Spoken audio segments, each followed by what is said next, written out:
Okay, good evening, everybody. There's a chat box on the bottom right hand side. It'd be reassuring if someone could just type something in there just to let me know that you can actually hear me. Oops.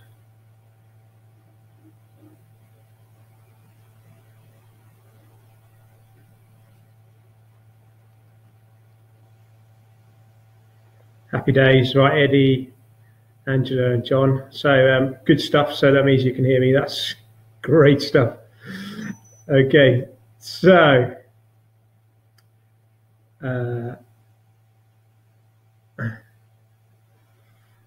not quite sure, Stuart, what's up with that. I guess you can see sort of a webcam of myself. Hopefully this is all going to work okay. I will, I will get going. Just to be aware that this webinar is kind of delayed. So when I'm kind of talking and I see messages on the right, it does take sort of 20 seconds before kind of you actually hear what I'm saying in real time. So just bear with me. I'm not ignoring you all the time. What I'm going to do this evening is just I'm going to go through a little bit about the event, and I make no apologies. I'm replicating some of which many of you would expect to hear in an event briefing just before the start of an event, and I kind of feel as if this is one of the best formats to get over some great information. I just feel that I've been to probably 50, 60 event briefings over the years, and I just experienced a lot of people kind of not really taking it all in and ignoring a lot of it. They're concentrating on other things. So hopefully you've got a cup of tea in your hands, a bit like me, and you can take this webinar in your stride, and there might be stuff which will prove to be quite useful for you. You can make a bit more use of it. I reckon we've got about just over 30 people here. So I know a lot of you probably be watching this as a YouTube replay, or you've seen it before because you've done the previous event. So what I'm going to do is I'm going to go through a little bit of the logistics of how things work out, and I'm going to probably highlight a few of the changes. I'm very mindful that some of you here will be doing the Lakes Traverse and not the Northern Traverse. So I don't want to kind of just concentrate and just talk to the Northern Traverse people. I'm very mindful that there's a good 40 or 50 of you, I think about 40 of you, which are doing the Lakes Traverse, which is really exciting to see that happen this year. So, hi Laura. So feel free to use that chat box to kind of post any questions. I will try and keep half an eye on the screens which I've got in front of me, which will be sharing with you, but also hopefully I can answer any questions.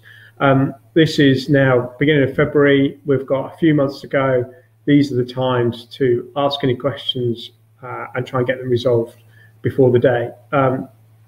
Many of you have done my events before. I'm pretty laid back. I'm pretty chilled about things.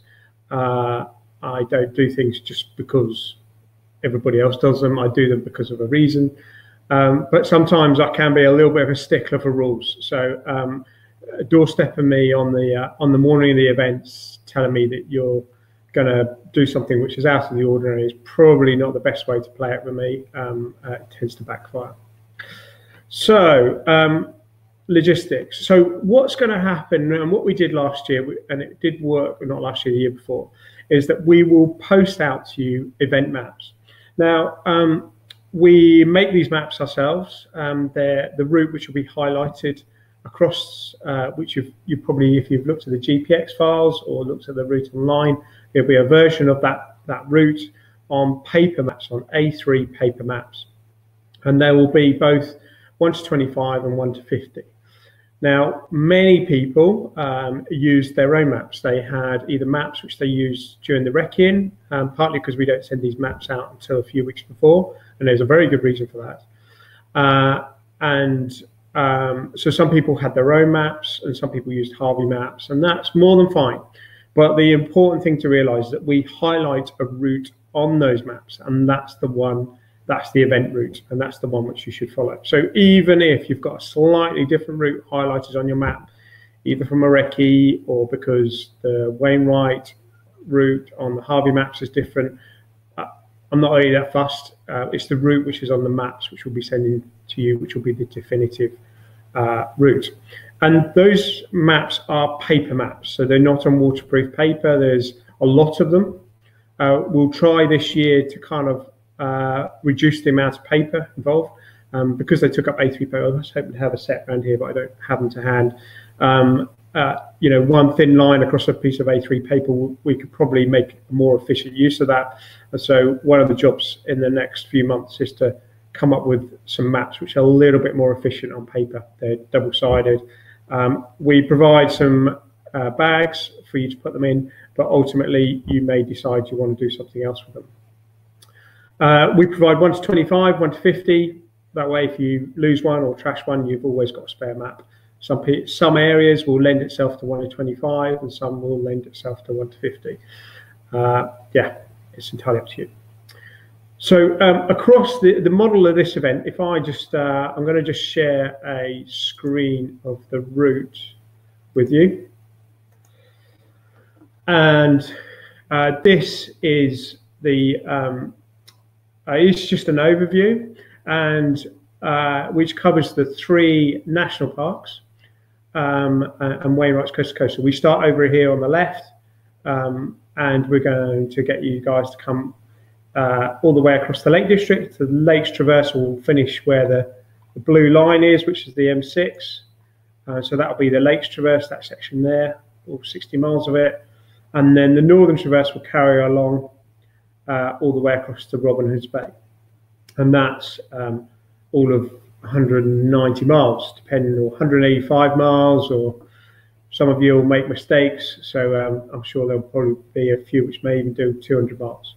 So that's the kind of route, and what I'm going to do is just highlight. There's a few things here. So these dots which I put on here, they're either feed stations or intermediate stations, and hopefully you've looked at some of the instructions here. But so for the, if I just concentrate on the Northern Traverse, primarily you've got one at Pasadale, at Kirkby Stephen, at Richmond, and at the Lion Inn, and then obviously at the finish. So you've got 4 primary feed stations, and those feed stations will be managed by our staff, and they will have hot food available for you. And for the Northern Traverse only, there will also be the opportunity to camp, and I'll come back to that in a moment. We'll provide tents for you. John, do you know the GPX file seems to say it's 176 miles? That is a really, now I'm pretty sure that the GPX file which you've got there is the 50-meter interval. So every 50 meters there is a waypoint. If you took the 5-meter interval one, which I've got, so every 5 meters there is a waypoint, or 10 meters I think it might be, then you'll find that that increases. Because it's a slightly lower resolution one, then obviously it doesn't take in every twist and turn. Yeah, I found this to my cost on the Lakes in a Day a number of years ago when we said it was 48 miles. By the time you added the twists and turns in and got a high resolution GPX file, it pumped it up to 50 miles. So I'm pretty sure it's probably a little bit more than 176, probably certainly towards the 185. And I'm not sure you'll really care towards the end. So these feed stations, thanks very much, John. These feed stations here, we will staff them 24 hours a day, and you'll be able to have access to hot food at whatever time you arrive, and you'll be able to sleep there. Now, there is also intermediate stations for the Northern Traverse, which is one changed here, so it's now Rothwaite. There is also one at Shap, and there is one at Reeth, and there's one at Lordstone's Cafe. And these are sort of, except for the Rothwaite one, which will clearly be open for the Lakes Traverse guys, they are kind of not always open all of the time. The Shap one should also be open. But the Dales Mountain Biking one, or Dales Cycle Centre, that will be. I think in the past, Stu, who runs that shop, will tend to leave a back door open with a kettle in it. And if you're there when it's open, then you'll get a free cup of tea. But you won't have 24-hour access to indoor place there. The same with Lordstone's Cafe. You can get a free cup of tea there if you happen to be there when it's open, which I think was from 10 o'clock in the morning through to about 9, 10 o'clock in the evening last time. And we'll confirm that before the day. For the Lakes Traverse, we've added a feed station effectively at Rosswaite, which is a kind of halfway mark. And you'll also be able to get a bite to eat at Pasadale, but you won't be able to stop and sleep there. And your finish is at Shab. So that's kind of the overview and kind of looking at it. We've tried to evenly space things. The terrain doesn't lend itself to sort of exact numbers, but hopefully, yeah, when you see it, once you get out there, it'll make sense. The food is designed, certainly the hot food and the major food is designed for you to be eaten on the site. It's not for you to kind of stock up for your following 40 miles. So you should be providing your own kind of food bags to keep you going for those 40 miles. The tents. So again, coming back to the Northern Traverse. So the tents has been a bit of a problem. 2 years ago, we used tents from Threshold Sports, who run a number of events. Some of you might know Race to the Stones, Race to the King, the London Revolution Sportive, Ride Across Britain. And we work with them on a number of those events, helping them with sort of logistics, well, I do, with tracking and such like. And sadly, they've got one of their biggest events on the same weekend, so we can't use their tents, their little nice pop-up tents. Now, I've been very fortunate. I'm on very good terms with lots of event organisers around the country, and Shane Ollie, who runs Area Events, has kindly offered to lend me his Berghaus tents, which many of you may have used on the Dragon's Back or on the Cape Wrath Ultra if you've done that one before. So previously we've had single man pop-up tents, but for this event we'll be using these kind of 6 or 8 man sort of family tents, for want of a better word, with sort of quite large bouts of room in them. I'm sure by the time you get there you'll be pretty sleepy and you won't have any trouble nodding off, but these tents will be pre-pitched for you. The only thing which I do need to clarify is that in the past we provided sleeping mats, and I'm pretty sure we won't be able to do that this time. So if you will need to provide your own sleeping mat in your drop bag or something in there as well as your sleeping bag. But we will provide tents for you. Now, to be clear, you cannot sleep inside the feed station.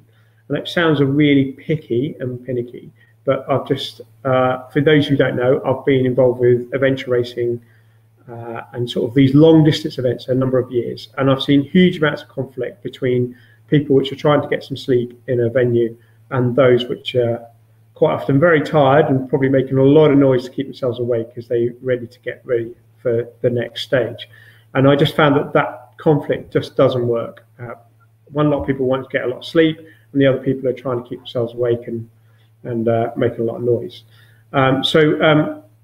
Sleeping can only be done outside of the indoor area for the Northern Traverse. Lakes Traverse, guys, well, I'm sorry, but you're not really going to have much chance to have a sleep. You'll be setting off on 50 miles, which is just a little bit more than the Lakes Traverse, and you'll be heading across the Shap. I'm sure you'll be able to rest your head somewhere if it's a nice day. So the last thing which I want to say, which again is on the case of the Northern Traverse, is the drop bags. And I just want to kind of make that clear. Because of the logistics involved with taking your drop bags from one site to another, there is a tremendous chance that if you only had one drop bag, that we just wouldn't get it there in time, especially with the terrain which we're trying to cross. From Pasadale across to Kirkby Stephen, there is no easy route to get around there. It could take a couple of hours, and certainly fast runners can make it across there in sort of 4 or 5 hours. So there's a chance that we wouldn't get stuff there in time. And the alternative was to make some of these legs bigger, to have fewer feed stations, but I suspect that that wouldn't be very popular. So we have decided that you have to have 2 drop bags. So one drop bag for the Northern Traverse will go to Pastel, and then we'll leapfrog to Richmond. The second drop bag will go to Kirkby Stephen, and then leapfrog to the Lion Inn. We don't promise to get those drop bags to the finish.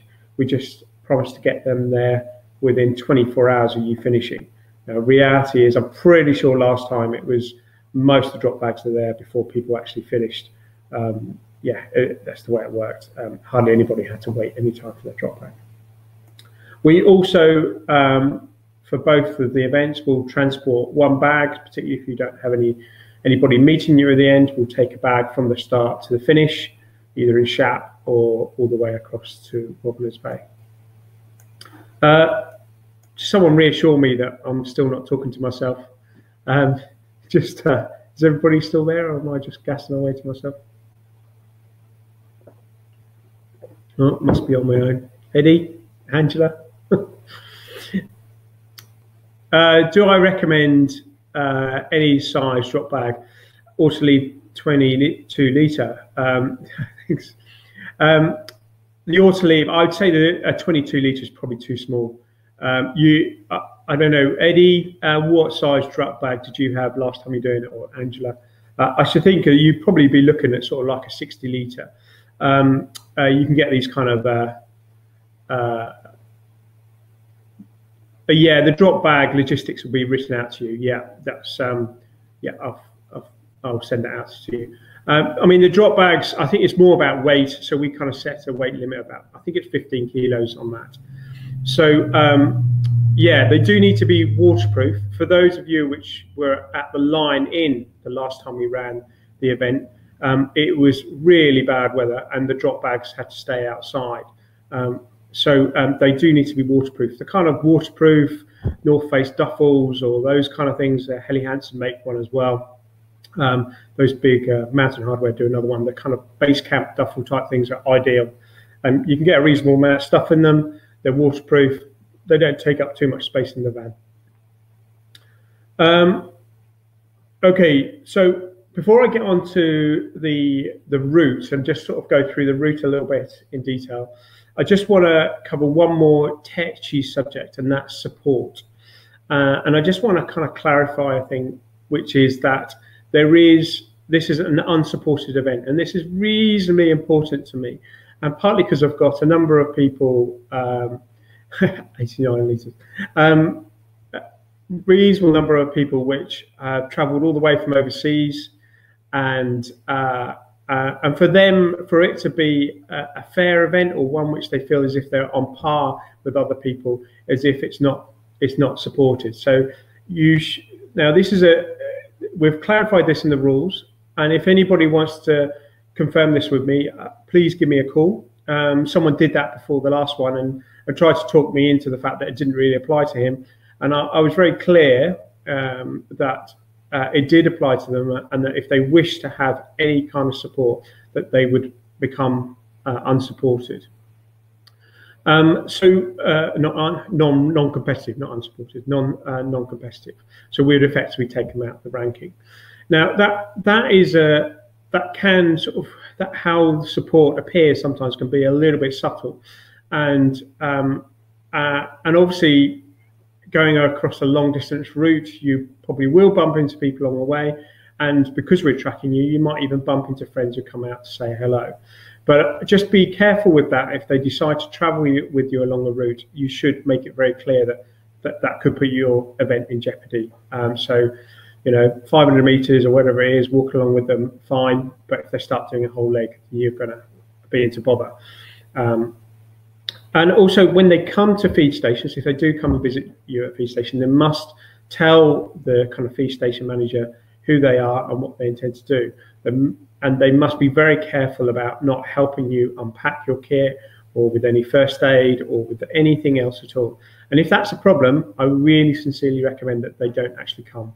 I saw a horrible situation a number of years ago in an event in Tasmania, where a wife was watching her husband go through huge amounts of pain, and it really did bring her to tears. Now, that guy finished that event, and it was one of the most special events he'd ever done, but clearly that caused a huge amount of tension and pressure for someone who loves their husband to watch them go through that amount of pain. So it can be very difficult, and so think very carefully about it if your partners or your children are coming to meet you at feed stations and such like.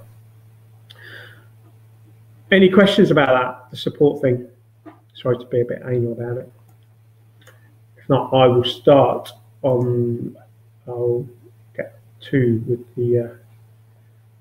with the map.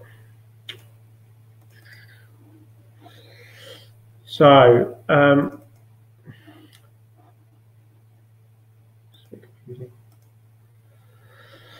So this is St. Bees. This is the start.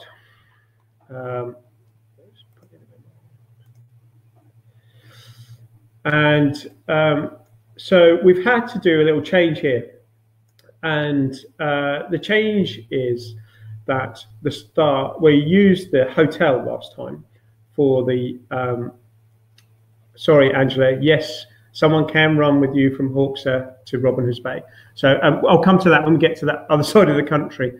But yeah, just to clarify that you can have somebody running with you along the coast, along that last section.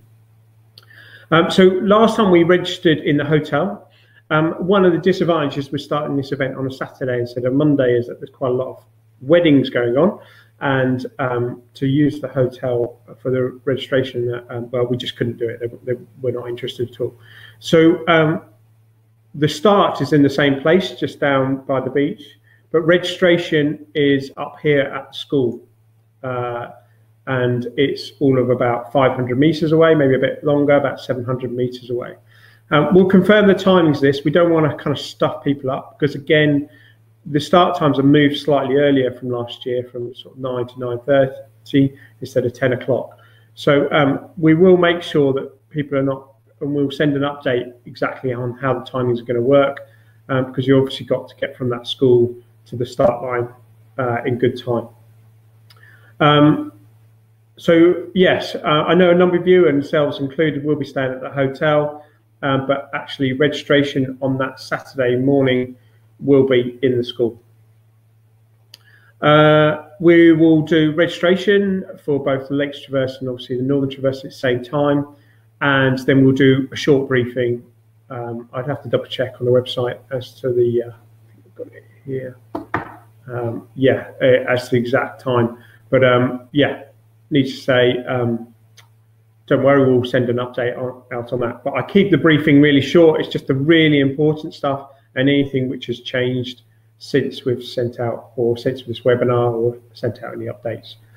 Now, the start, so at the moment, I think there's about just over 60 of you doing the Northern Traverse and about 40 of you doing the Lakes Traverse. Regardless of that, just after you start, so we have this big start gantry here, and we'll start you on time. There's a footbridge just right here, and it's pretty much a single file footbridge.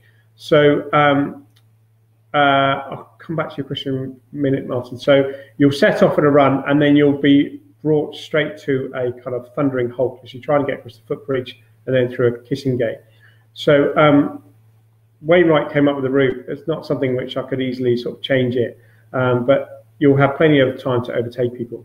Martin, can you register the night before? At the moment, no, can't register the night before. We'll look at that again, but you still need to be at the school for the briefing anyhow. And to be honest, the registration process is pretty quick. There's nothing, you take your free bits, your free top and your bib and things like that. So yeah, it's not an exhaustive process. To clarify about kit check, I suppose that's the thing which people will have lasting memories of. We're not kit checking at registration. I'm not going to do that. Partly, my wife checks our kids' school bags before they go to school, and I'm not going to check your bags before you head out on this run. I do trust you. Now, saying that, I also know that a lot of people will run a very tight ship and, let's say, economical on kit. And if we are looking at some legs which we think are particularly testing towards the end of kit, then certainly on those feed stations, we will ask to inspect your kit And that could be as you're about to leave that feed station, and that could involve you unpacking your kit.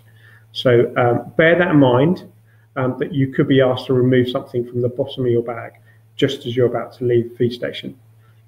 Please don't get angry with anybody. It will be because I've asked them to check your kit. But at registration, we're not going to get you to bring along a bag full of stuff for us to look at, for you to leave it behind your car. I'm interested about what you're going to be carrying out on the course. Okay, so let's get back onto this route. I should say here, so this is a good example. Well, it will come a bit more obvious later on, but there's a lot of opportunities to take shortcuts on this route. Not least, you could turn right out of the Seacoast Hotel and head along the B Road and jump a bit further along up here. That would kind of be defeating the object of the whole event.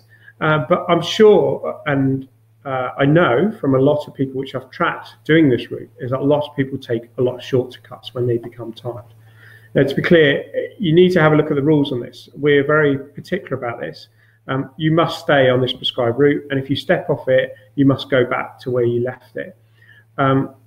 Last time we did this event, I didn't issue any time penalties for anybody who stepped off the route. There was a few people who got lost, but they returned to back where they left it. So even if it's very tempting, particularly at the end of this, at the Northern Traverse, and you'll see a few on the Lakes Traverse, do not be tempted to deviate from the route just because you're a bit knackered and a bit tired. So here you'll set off, go around the coast. It's a very fitting start to the to a coast-to-coast route, and then you'll head into Cleator Moor. And Cleator Moor is a good example where you could dive through the village to take a bit of shortcut, but the actual route takes the disused railway line around the side of it. So if you decide you want to go into Cleator Moor for a pasty or whatever, you'll have to return to wherever you left the route. Through Cleator and then up this fine hill called Dent. Always kind of it's a bit surprising for me. It's a bit of a sharp ascent up there from either side, and it's not part of the Lake District, but it's certainly a bit of a shock to the system. And then you'll head around here down to Ennerdale Bridge, quite a really nice quiet valley, and round the side of Ennerdale Water. And here you're starting to get into a bit more of a remote area. You'll start heading up the Ennerdale Valley. I'm sure many of you may have been up this valley before, and head over the top to Honister Slate Mine. And at Honister Slate Mine, if you get there early enough, I think you probably will, with us starting an hour earlier, so many of you will, you might find a cafe open. Although if you go a bit further down the hill, you'll get to Rosswaite, and we'll have a little feed station down there as well. Now, I'll just highlight this for Northern Traverse people, particularly those which are towards the back. We had a small issue, let's say, in the event in 2016, in that we didn't expect this at all, but someone basically decided to bivvy in the woods just around here on that first day. So they got to about 5 o'clock and then stopped. Now, as many of you know, we kind of track people, and we were very much expecting them to appear on Greenup Edge, because this section here from Rosswaite up to Greenup Edge doesn't have any mobile signal, and they just disappeared. And it's the first time ever, but we had to call out mountain rescue. Basically, we'd lost them. And as it turned out, 4 o'clock in the morning, he woke up again, popped up at Greenup Edge, and then pulled out soon after. So this year, we will be sort of saying, if you are on the Northern Traverse, there will be a few places. Obviously, if you're at the Rosswaite Institute, it's fine, but really you do need to keep moving through these areas which have got no mobile signal, and certainly no bivvying for sort of 6 hours overnight. It did cause us a little bit of anxiety, to say the least. Now, this section here, coming over, you'll drop down into Grasmere. A few people, sort of classically, sort of coast-to-coast walkers, will come over Greenup Edge, and they'll make a navigation error, and they'll turn left, and they'll head down Wytheburn down to the bottom end of Thirlmere. So you just need to be a bit careful. Make sure you head around this bowl at the top here, and drop down into Easdale Gill into Grasmere. Now, any of you which have looked at the Wainwright's coast to coast will notice that the route actually drops all the way into Grasmere, because that's normally one of the overnight stays for people doing the route. Obviously, we're just going to carry on because you're ultra runners, and we're going to go up and head up over Fairfield.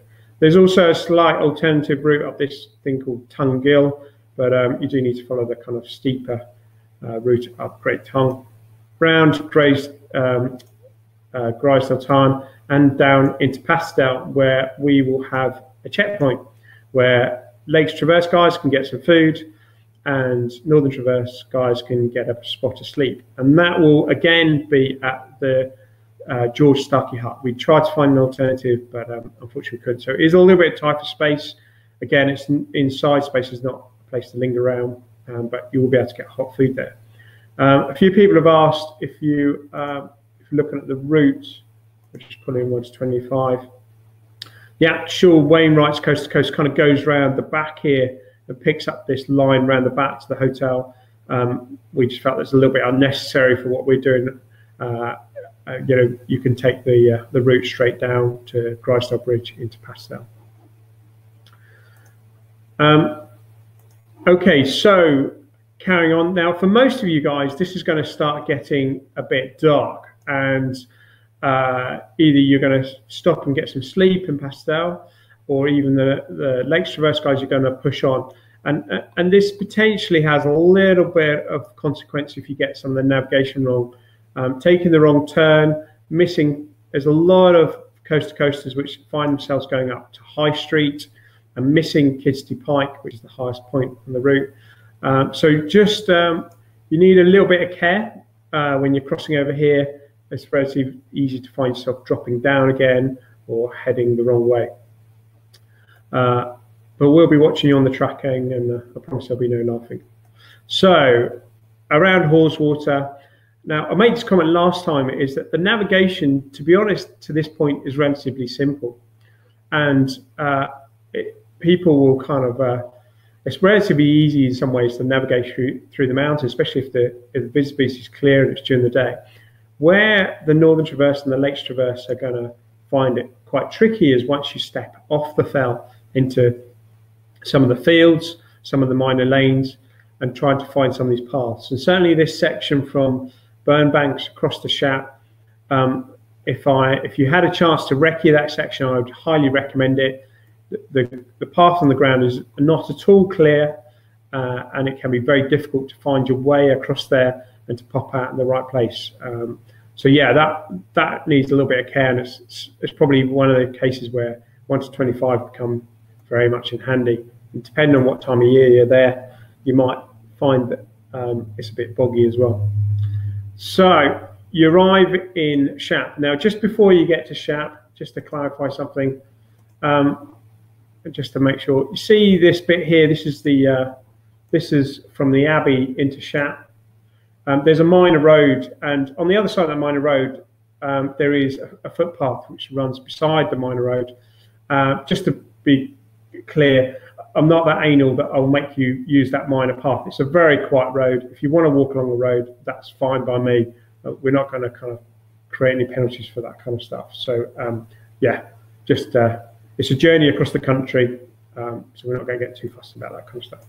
Then in Shap, the finish is at the Memorial Hall, the main big hall in Shap, and we're trying to get access to the showers at the swimming pool for those which are doing the Lakes Traverse.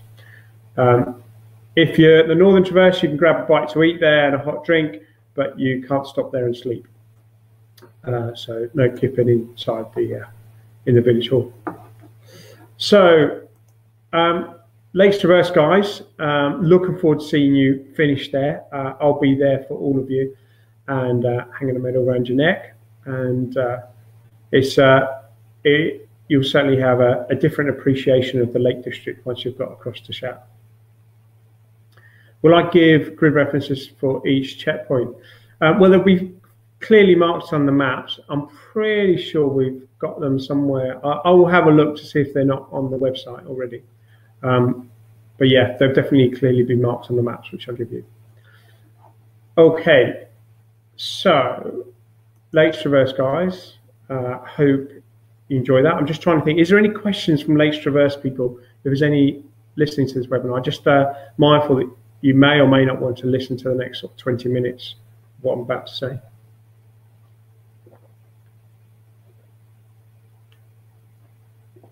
No? Okay. If anything comes up, then no worries at all. Okay, just think for my recce runs to know where they are. Yeah, okay, John. Well, I'll send them out in the next update.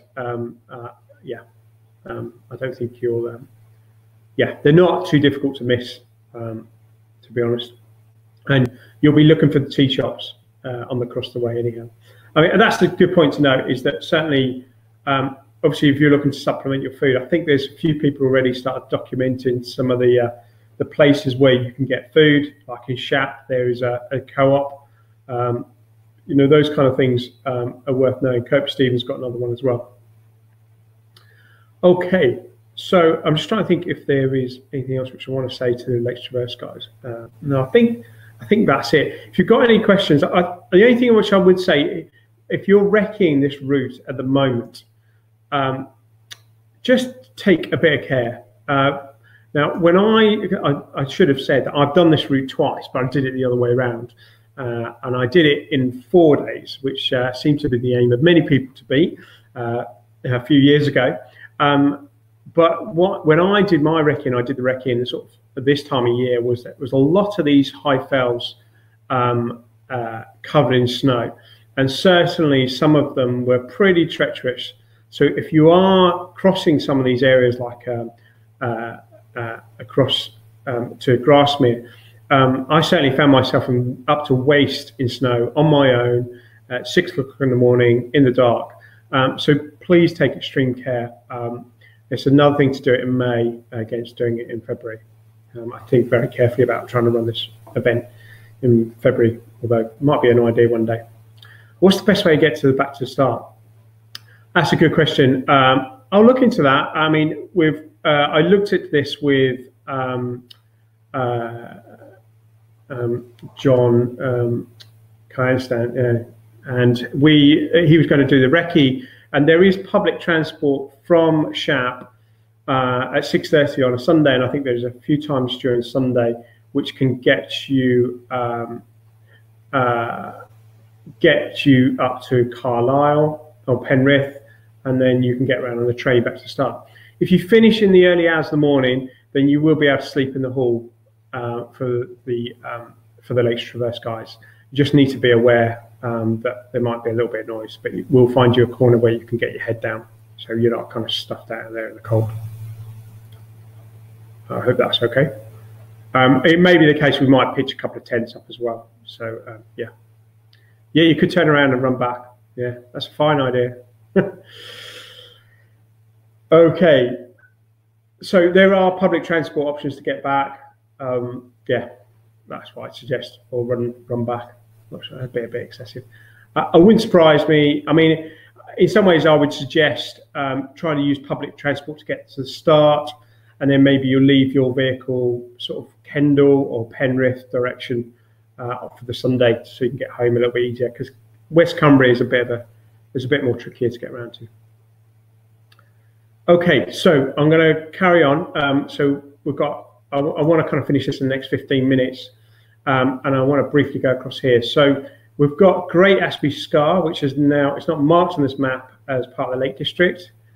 Yes, good point, Rachel. I will update the cutoff times for the Lakes Traverse, but they will be very generous, and they will allow you more than a day to do the 60 miles. Great Aspy, there's just one comment I want to make about this, is that it's very easy to get a bit frustrated about this, but on the 1 to 50,000, you'll find that there is a black line which highlights where the route is. You can probably see that one there. If you look on the 1 to 25, there is nothing there showing where the route is. So just be careful if you're looking at 1 to 25,000 map and you're saying there's nothing across there, I can promise you there is a path across there, a very well trodden path. But bizarrely, it's only marked on the 1 to 50,000. Okay, a beautiful part of the country, feels very wild. You'll come into the back of Kirkby Stephen, a little bit of careful navigation, and then we've got the rugby club there at Kirkby Stephen. It is in a residential area. A few of the residents are a little, just need to be a little bit careful when you're travelling past their houses. Please do not shout out at 4 o'clock in the morning you found the rugby club. So you'll go to the rugby club, great place to stop and sleep before you head out on some of the more tougher sections of the event, and you'll head out across up onto 9 Standards Rig. Now this route up to 9 Standards is pretty much a Land Rover track almost to the start, up to the top, and then the sort of last kilometre and a half before you get to the top of 9 Standards Rig, it's a bit more of a finer path.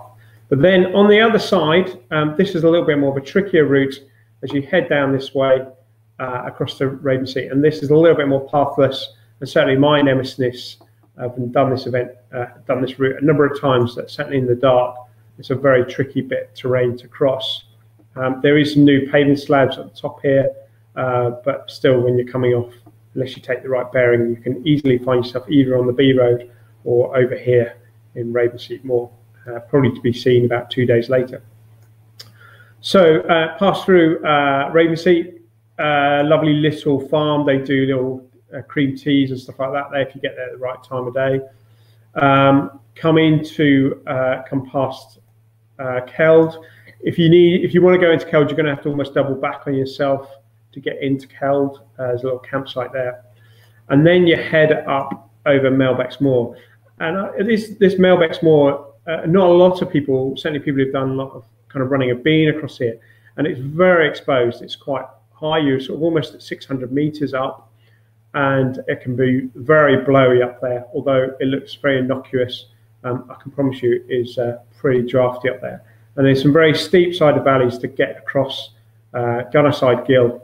Now, a few people last time did kind of bivvy out in some old buildings which are down here.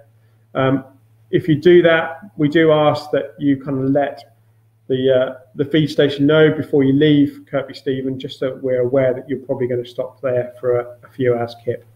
But there's some kind of disused buildings there which you could probably get a little bit of sleep in. And then you come down towards Reeth, the lovely picture postcard. If you go to Keld for food, and it's 200 meters, you can go there if you want, Rob. You're just going to have to go off the route and then come back onto it. What you can't do is to be clear, is what Rob's asking is if he goes into Keld to go and get food, is he going to become non-competitive? So you'd leave the bridleway here and then double back up to Keld. There's a little tea shop there. What you can't do is dive off at this road and then walk down the B road into Keld and then carry along the bridleway. I hope that makes that clear. So you can't take the shortcut. Well, it's not really a shortcut, but walk along the B road. You have to kind of double back on the route. Not least, it's quite a nice little bit of walk. And it's the place, Keld is where the Pennine Way crosses the route. So across Melbeck's Moor and dropping down into Reeth, lovely little village, some tea shops there, but also you've got Dale Cycle Centre, and that Stu does some amazing cakes down there. He'll do breakfast, that kind of stuff, and you'll be able to get a hot drink on us for free at his place. And then you'll head out this way past Marrick. Now, you just need to be a little bit careful around here. Some people get a little bit agitated. So at Merrick, you'll see, I'll just zoom that in here.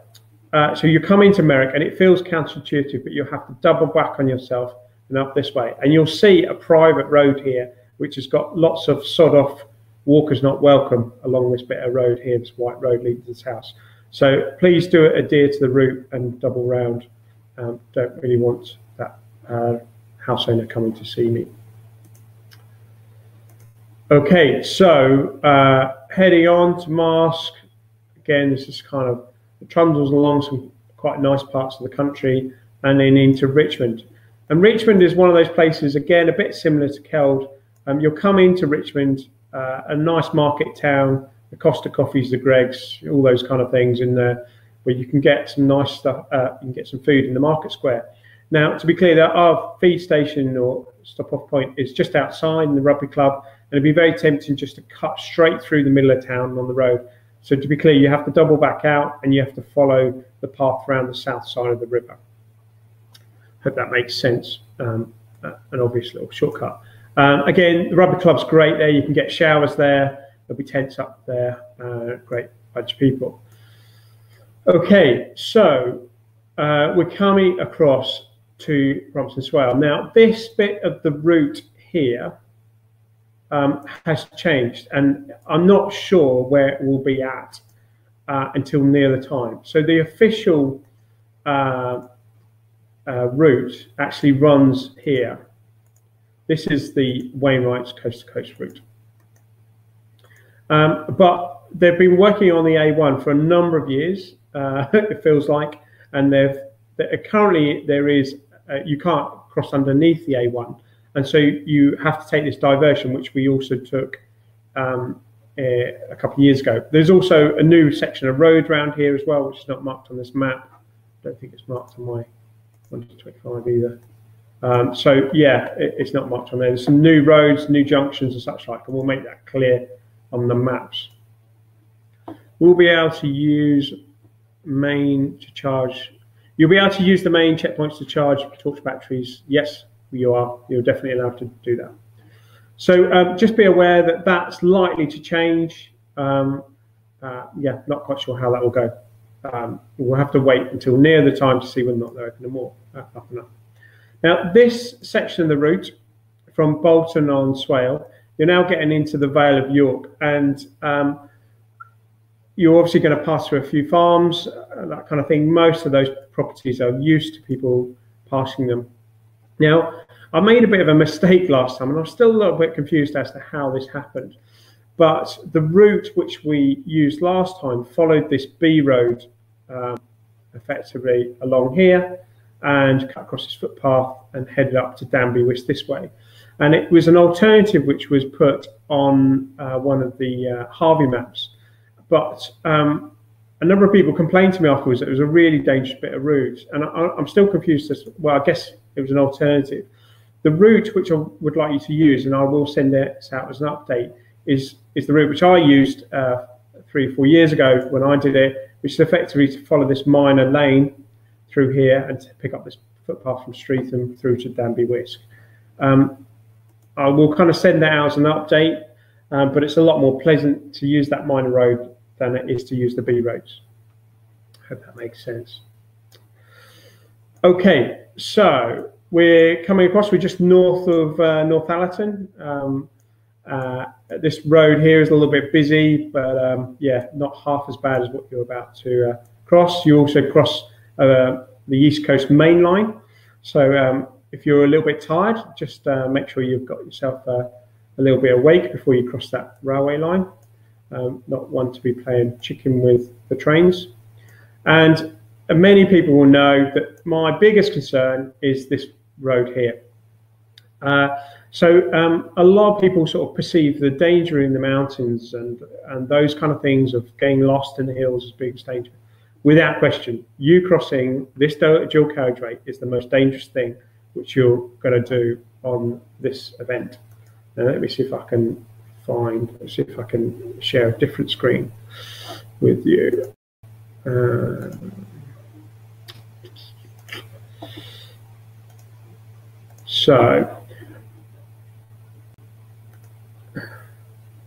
So this is the A19, and you're going to be crossing it. I think it's about there. So I'm just going to drop on there. So not quite right place. I've got that wrong now. There you go, a bit further up. So they've actually updated this Google Earth. So you're going to be crossing this dual carriageway. And if you're crossing it at rush hour in the morning, this road is extremely busy. It looks like Street View have updated it. I wonder if I can just forward it back to them.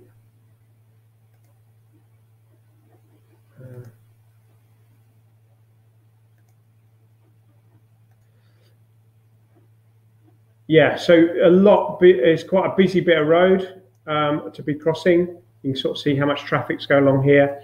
There's a number of people went, this fuel station, which you'll see just before you cross, is open 24 hours a day. There's quite a few people went in there and got some cans of Red Bull before they did the thing of crossing this road. So please take care. A number of people took good 20 minutes before they actually, found the right time to cross this road. As I said, it's the most dangerous thing which you'll do on this whole route is try to cross this dual carriageway.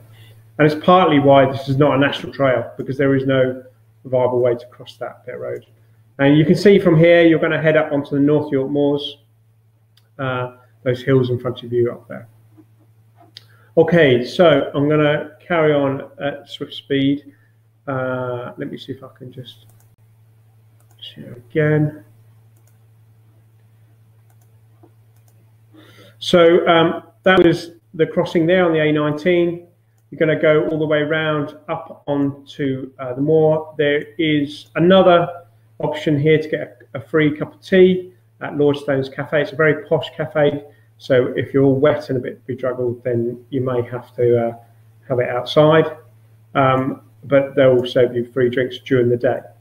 And then we're on all the way along Bloworth Crossing, this crazy old railway line built in the late 1800s, across the line in this pub in the top of nowhere, which we will do camping, and Joe will have some food when the pub's not open. So it's it has a bit of a reputation. It was foul weather here when we decided to go up there a few years ago. You'll head all the way across North York Moors, and you'll start going across here, and you'll come up into Ellerton Wood, Lilbet Woods, which is very muddy. Falling Floss is a quite nice waterfall, but just need to be very mindful that there's a very muddy section there. And then we do need to double check this. There's a bit of confusion as to the route across this little bit here, but yeah, you'll find your way across these moors here. Now, from Hawkser to the finish, this is the section which I did say that you can have some people follow you or kind of pace with you along the coastline to Robin Hood's Bay, and you're more than welcome to do that. And as you can see, where a lot of people take shortcuts is from this B road. They normally just take a shortcut across this bridleway and yellow roads and straight into the finish. Now, to be clear, if you're going to get a medal off me, you need to go all the way around the coast. And then the finish is down at the bottom of the hill. And what we did last time was we provided chips for you if you want a bag of chips down the bottom there. But all of your stuff was at the top of the hill. So where this road bends, there is a village hall, and that's what we'll be using as our kind of event base. And that's where your kit bags will be if you're finishing the Northern Traverse. Yeah. Now, what we did last time, and it was great fun, was we had another unofficial race. The fastest male and the fastest female won a free entry to Lakes and Day. And basically, you had to it was a time race from the bottom back to the village hall. And it was great fun. And I was still astounded to this day how fast some people made it up that hill. I did try and keep up with a few of you, but you dropped me even after 190 miles. So we will have pizzas and such like on hand there. Now, the way in which the accommodation works out here is that it is a bit of a sensitive subject about using the hall for sleeping in. We've got an arrangement with the hall that if you arrive in the small hours or at any time, you've got sort of effectively up to sort of 12, I think it's 12 hours or 24 hours before you probably need to find some accommodation locally. And there are plenty of B&Bs we found last time where people can go and stay. Just walk down the street and you'll find one where you can go and get another night's sleep. And that was taken up by quite a few people. And then there's a bus service which regularly runs through here during the day to either Scarborough or back towards Whitby, where you can get on trains or public transport to other parts of the country. We allow up to 5 days for this event. Most people were done sort of 4.5. So yeah, pretty much it. I've rattled through that last bit. I've gone a bit quick there, but I've been mindful. I've been doing this for 55 minutes now. So of those of you which are still about, is any questions?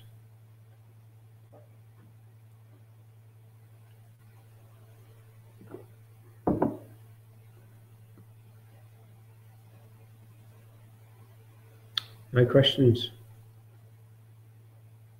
All good. Any points from people which did the event before do you want to make which I kind of missed out, or important things which you think I should have made? Can you charge, oh golly, here they come. Right, can you charge phone and Garmin's at checkpoints? Yes, you can. There'll be plenty of sockets. Is there an updated route or a GPX file route? I will update the GPX file for the route around from Bolton on Swale, but I'm not going to change the section around the A1, just because that's going to, yeah, that's not, it just won't work. Have we recorded this? Yes, it will be available on YouTube afterwards.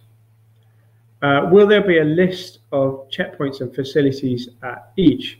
So yes, we'll post that. That should be on the details page.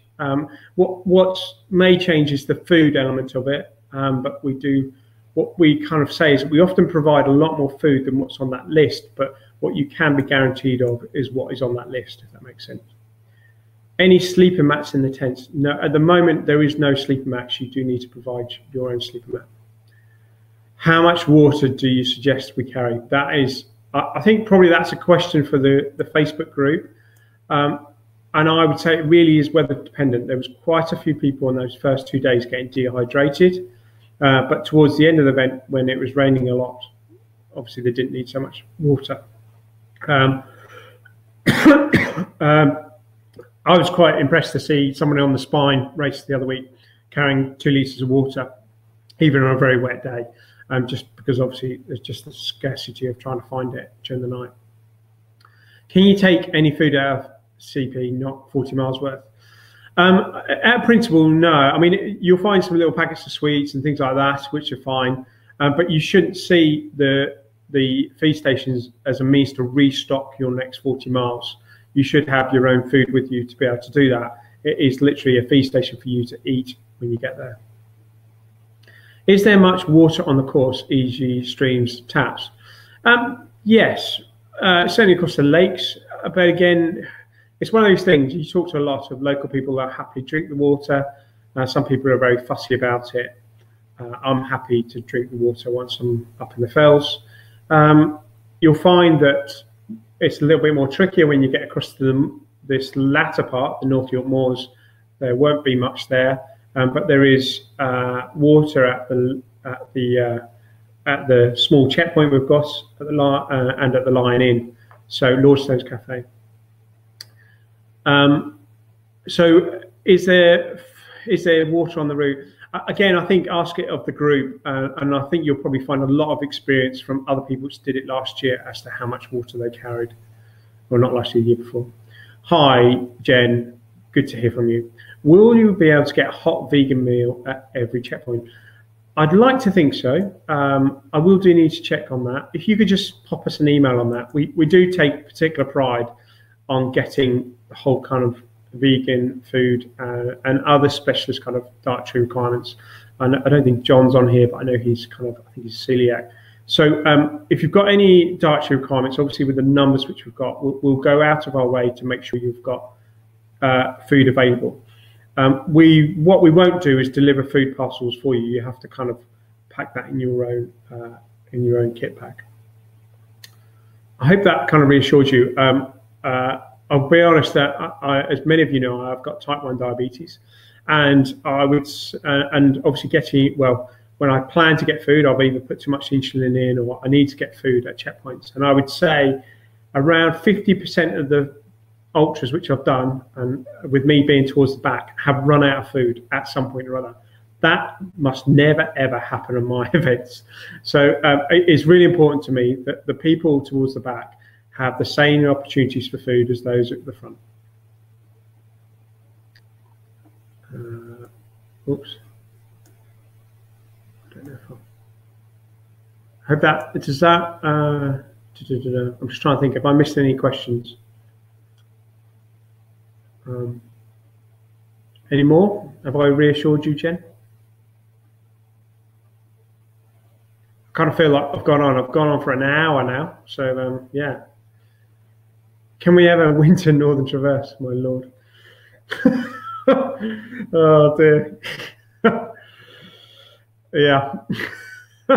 Maybe. You're trying to make me bankrupt, aren't you? Yeah. One to think about. I keep talking about doing Dales in a day, and I still haven't got around to that yet. So.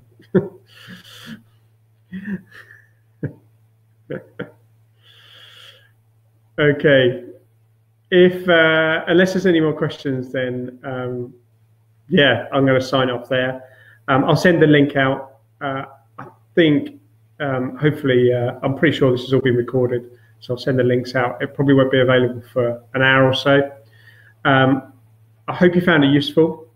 I will be doing another short webinar, and hopefully I can collate some of your questions in a few weeks or so, sort of like half a month before the event. But feel free to fire in questions. We're keen to get any issues resolved before we do registration.